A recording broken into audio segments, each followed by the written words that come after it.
Hello good morning and welcome back friends. आप देख रहे हैं पेसर एजुकेशन यूट्यूब चैनल। देखिए आज की इस वीडियो में हम बात करेंगे 1-2 दिसंबर से रिलेटेड जितने भी इंपॉर्टेंट करंट अफेयर्स बनती हैं सारे इस वीडियो में कंप्लीट करेंगे। साथ ही काफ़ी सारे एक्स्ट्रा फैक्ट भी यहाँ पर डिस्कस करेंगे। सो पूरे लेसन को ध्यान से और लास्ट तक आप जरूर देखिएगा। इसकी पीडीएफ आप डाउनलोड कर सकते हैं नीचे वीडियो के डिस्क्रिप्शन में से।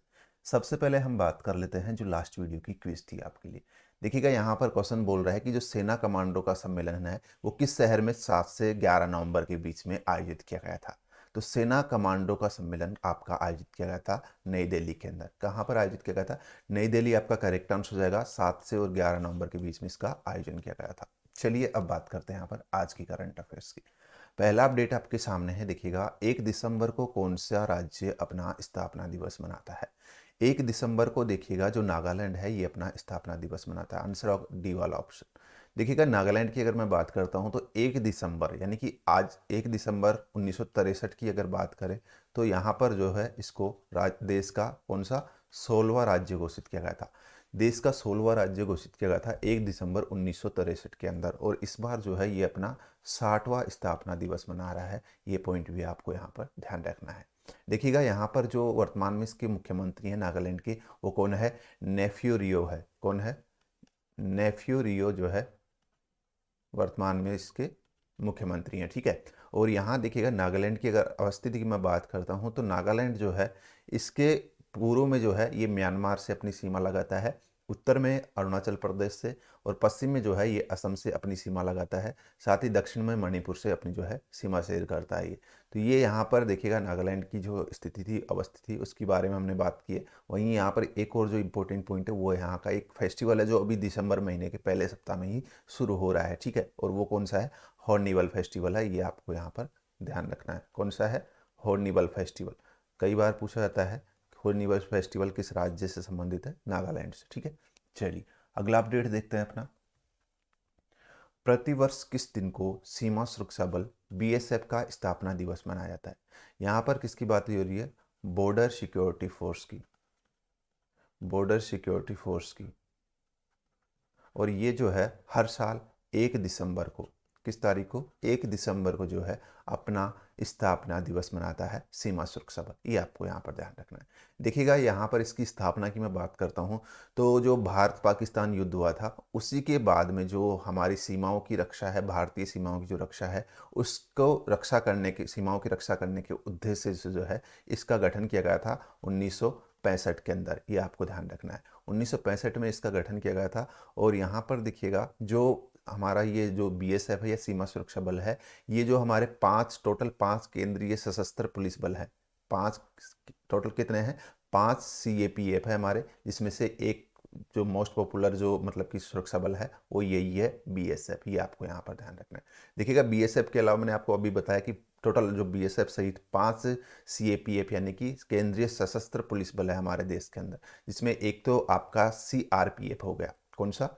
सीआरपीएफ है एक आपका सीआईएसएफ है, और एक आपका आईटीबीपी है, और एक आपका एसएसबी है, और एक आपका ये बीएसएफ हो गया। इस तरीके से टोटल 5 जो है यहाँ पर हमारे देश में वर्तमान में सीएपीएफ है। वहीं यहाँ पर देखिएगा अगर थोड़ा सा और करंट की बात करते हैं तो जो वर्तमान में जो इसके महानिदेशक हैं बीएसएफ के वो कौन है? पंकज कुमार है। कौन है? पंकज कुमार है वर्तमान में इसके महानिदेशक। ये पॉइंट ध्यान रखिएगा। इसका हेडक्वार्टर कहाँ है? नई दिल्ली के अंदर है। ये भी आपको ध्यान रखना है। ठीक है। और इसका जो आदर्श वाक्य है वो आपका है जीवन पर्यंत देनदारी। ठीक है। नेक्स्ट क्वेश्चन देखते हैं। देखिएगा अगला क्वेश्चन है अपना, किसने 1 दिसंबर को स्कूल शिक्षा और साक्षरता विभाग के सचिव के रूप में पदभार ग्रहण किया है? तो इनका नाम है संजय कुमार। क्या नाम है इनका? संजय कुमार। देखिएगा संजय कुमार जो है अब 1 दिसंबर से स्कूल शिक्षा और साक्षरता विभाग के नए सचिव के रूप में चुने गए हैं। इन्होंने जो स्थान लिया है वो किसका लिया है? इन्होंने अनीता करवाल का स्थान लिया है। किसका? अनीता करवाल का नाम लिया है, मतलब स्थान लिया है इन्होंने। ठीक है। पहले इससे पहले इस पद पर कौन थे? अनीता करवाल थे। ये आपको ध्यान रखना है। और यहाँ पर देखिएगा जो संजय कुमार है इससे पहले यानी कि इस पद को ग्रहण करने से पहले जो युवा मामले और खेल मंत्रालय है उसके विभाग के सचिव थे ये। फिर देखिएगा अगला अपडेट है अपना, प्रधानमंत्री नरेंद्र मोदी ने वीडियो कॉन्फ्रेंसिंग के जरिए संगाई महोत्सव का संबोधित किया है। किस राज्य का उत्सव है? तो अभी देखिएगा संगाई महोत्सव चर्चा में रहा है क्योंकि अभी इसका आयोजन किया गया है और ये जो है किस राज्य का, मणिपुर का एक काफ़ी पॉपुलर जो है फेस्टिवल है। और हाल ही में देखिएगा जो मणिपुर राज्य है उसने इस संगाई महोत्सव को मनाया था 21 से और 30 नवंबर तक इसका आयोजन किया गया था, ठीक है। और इसी दौरान जो है प्रधानमंत्री मोदी ने वीडियो कॉन्फ्रेंसिंग के माध्यम से संगाई महोत्सव को संबोधित किया, लोगों को इसकी जो है बधाइयाँ दी थी। तो इसलिए अभी ये चर्चा में है। तो आपको ध्यान रखना है मणिपुर का एक ये फेस्टिवल है। इसका जो विषय है वो आप ध्यान रखिएगा, अपनेपन का त्यौहार इसका थीम रखा गया है, अपनेपन का फेस्टिवल या त्यौहार, ठीक है। ये इसका थीम था इस बार का, ये पॉइंट आपको यहाँ पर ध्यान रखना है। इसकी शुरुआत 2010 में हुई थी, तब से ये मनाया जाता है हर साल मणिपुर के द्वारा। देखिएगा इसका जो मतलब कि ये जो संगाई है एक तरीके से यहाँ का राजकीय पशु है। मणिपुर का राजकीय पशु क्या है, संगाई है, और उसी के नाम पर जो है इसका नामकरण किया गया है इस फेस्टिवल का, ये आपको ध्यान रखना है। जो संगाई है एक तरीके का एक हिरण है जो कि केवल मणिपुर में पाया जाता है। अगला अपडेट देखिएगा अपना, शोधकर्ताओं की एक अंतर्राष्ट्रीय टीम के साथ मिलकर जो है RHT13 नामक एक नए कम ऊंचाई या अर्ध बोने जीन की खोज की गई है, जो कि किसकी किस्म है।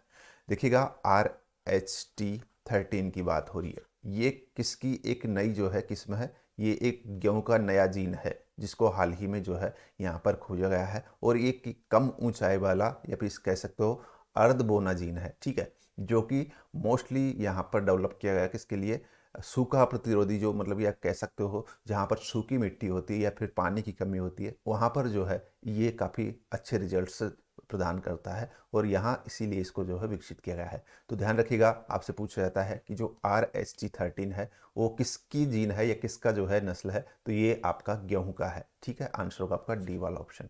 चलिए अगला अपडेट देखते हैं अपना। देखिएगा केंद्रीय नागरिक उड्डयन मंत्री ज्योतिरादित्य सिंधिया ने 1 दिसंबर 2022 को किस अंतर्राष्ट्रीय हवाई अड्डे पर डीजी यात्रा सुविधा का उद्घाटन किया है। तो यहाँ पर जो डीजी यात्रा सुविधा है इसका उद्घाटन हाल ही में किया गया है इंदिरा गांधी अंतर्राष्ट्रीय हवाई अड्डा नई दिल्ली। उसके साथ साथ 3 हवाई अड्डे और इसमें शामिल किए गए हैं, जिसमें एक तो कैंपेगौड़ा अंतर्राष्ट्रीय हवाई अड्डा जो बेंगलोर का है वो इसमें शामिल किया गया है। वहीं यहाँ पर एक लाल बहादुर शास्त्री अंतर्राष्ट्रीय हवाई अड्डा जो वाराणसी में है ये इसमें शामिल किया गया है। तो यहाँ पर 3 जो जगह हैं इस पे हाल ही में जो है एक साथ ये यहाँ जो डीजी यात्रा जो फैसिलिटी है, ये सुविधा है, उसको यहाँ पर लॉन्च किया गया है। तो आंसर होगा आपका डी वाला ऑप्शन करेक्ट होगा।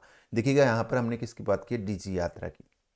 सबसे पहले जान लेते हैं डीजी यात्रा क्या है। एक बार पिछले वीडियोज में मैंने इसको डिस्कस किया था। डीजी यात्रा एक तरीके से एक फेस रिकॉग्नाइजेशन टेक्निक है, ठीक है, जिसको फेस के आधार पर जो है क्या होगा, जो बोर्डिंग पास है वो प्रोवाइड किए जाएंगे। आपको पता है जिससे कि इससे जो है बेनिफिट ये होगा कि जो वहाँ पर जो एयरपोर्ट पर जाकर लंबी लाइनें लगती है बोर्डिंग पास के लिए, वो अब यहाँ पर नहीं लगेगी, क्योंकि यहाँ पर आपको घर बैठे एक एप्लीकेशन के जरिए आधार से इसको रजिस्टर करना होगा और उसके बाद में वहाँ पर एयरपोर्ट पर जाकर आप इजीली जो है अपना फेस डिटेक्ट करवा के वहाँ पर बोर्डिंग पास प्राप्त कर सकते हैं। और इसीलिए यहाँ पर जो है इस टेक्निक को शुरू किया गया है। ये डीजी यात्रा सुविधा यही है, ठीक है। तो ये ध्यान रखिए, एक तरीके से सारा ऑटोमेटिक हो जाएगा यहाँ पर आपका।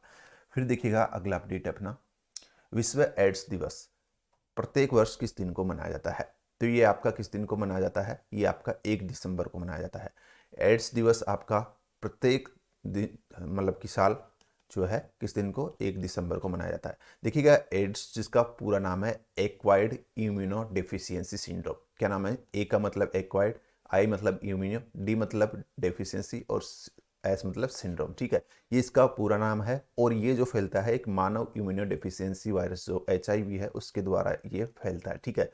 तो यहाँ पर ध्यान रखिएगा जो ये एड्स दिवस है इसको यहाँ पर 1 दिसंबर को मनाया जाता है। और इस बार का जो इसका थीम है वो इम्पोर्टेंट है हमारे लिए। थीम क्या रखा गया है इस बार का, इसका वो रखा गया है इक्विलाइज। क्या रखा गया है, मैं यहाँ पर मेंशन कर देता हूँ, इक्विलाइज।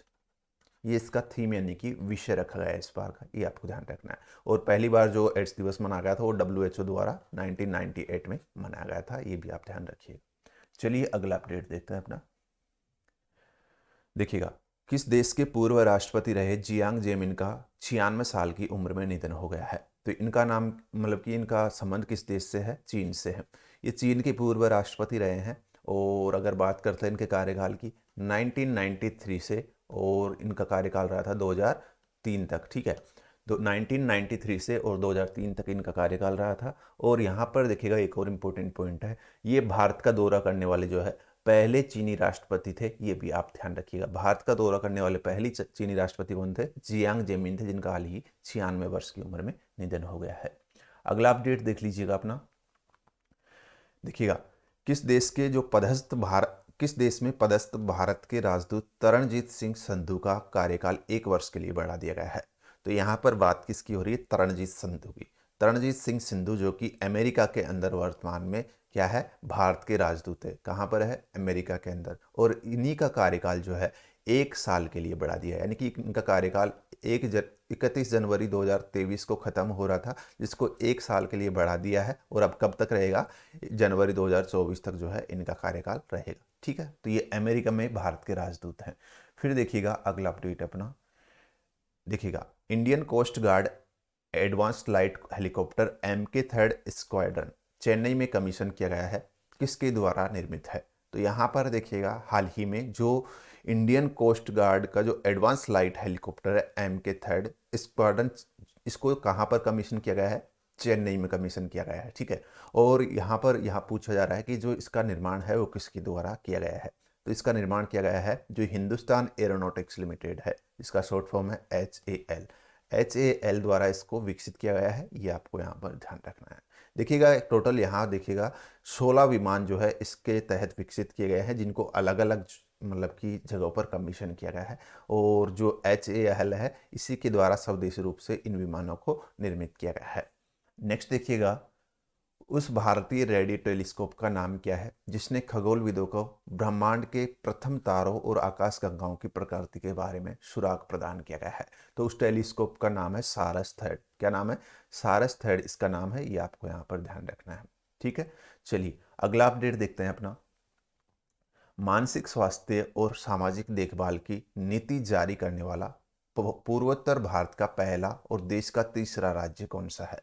तो यहाँ पर देखिएगा, मानसिक स्वास्थ्य और सामाजिक देखभाल की नीति जारी करने वाला जो पूर्वोत्तर भारत का पहला राज्य वो कौन सा बन गया है? तो करेक्ट आंसर होगा मेघालय। मेघालय पूर्वोत्तर भारत का तो पहला राज्य है और देश का थर्ड राज्य बन गया है इस नीति को जारी करने वाला। ये आपको ध्यान रखना है। चलिए अगला अपडेट जो आज की क्विज है, इसका आंसर आपको नीचे कमेंट बॉक्स में लिखना है। क्वेश्चन देखिएगा, भारत सरकार अगले साल 15 से और 17 फरवरी 2023 तक किस शहर में 23वें India international sea food show का आयोजन करने वाला है? तो ये आपका आज का क्विज है, इसका आंसर आपको नीचे कमेंट बॉक्स में लिखना है। सो गाइस, ये थी आज की करंट अफेयर्स। आई होप आपको वीडियो पसंद आई है, तो एक लाइक करते जाइएगा, शेयर कर सकते हैं वीडियो को और चैनल को सब्सक्राइब कर सकते हैं ऐसी न्यू वीडियोज़ के लिए। अभी के इस वीडियो में बस इतना ही था, मिलते हैं नेक्स्ट वीडियो में। धन्यवाद।